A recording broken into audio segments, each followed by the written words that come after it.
'Twas the night before Christmas, when all through the house not a creature was stirring, not even a mouse. The stockings were hung by the chimney with care, in hopes that St. Nicholas soon would be there. The children were nestled all snug in their beds, while visions of sugar plums danced in their heads.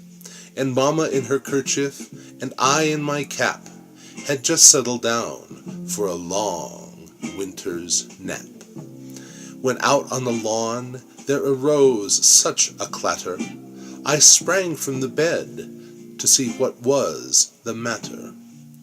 Away to the window I flew like a flash, tore open the shutters and threw up the sash.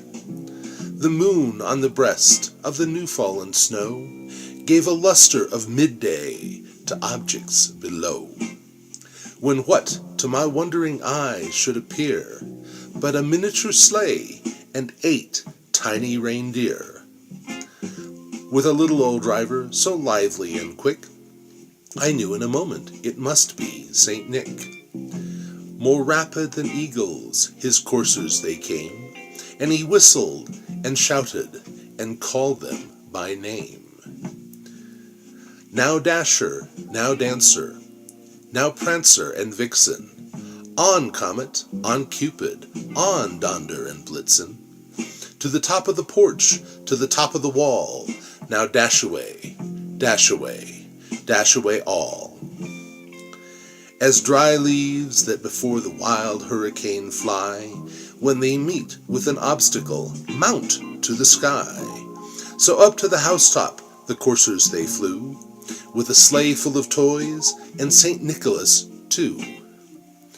And then, in a twinkling, I heard on the roof the prancing and pawing of each little hoof. As I drew in my hand and was turning around, down the chimney St. Nicholas came with a bound. He was dressed all in fur from his head to his feet, and his clothes were all tarnished with ashes and soot. A bundle of toys he had flung on his back, and he looked like a peddler just opening his pack. His eyes, how they twinkled, his dimples, how merry. His cheeks were like roses, his nose like a cherry. His droll little mouth was drawn up like a bow, and the beard of his chin was as white as the snow. The stump of a pipe he held tight in his teeth, and the smoke it encircled his head like a wreath. He had a broad face and a little round belly that shook when he laughed like a bowl full of jelly. He was chubby and plump, a right jolly old elf, and I laughed when I saw him, in spite of myself. A wink of his eye and a twist of his head soon gave me to know that I had nothing to dread. He spoke not a word, but went straight to his work. He filled all the stockings, then turned with a jerk, and laying his finger aside of his nose, and giving a nod, up the chimney he rose. He sprang to his sleigh, to his team gave a whistle, and away they all flew, like the down of a thistle.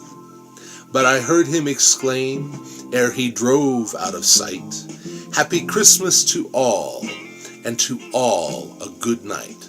A very good night." And that goes for Bear too.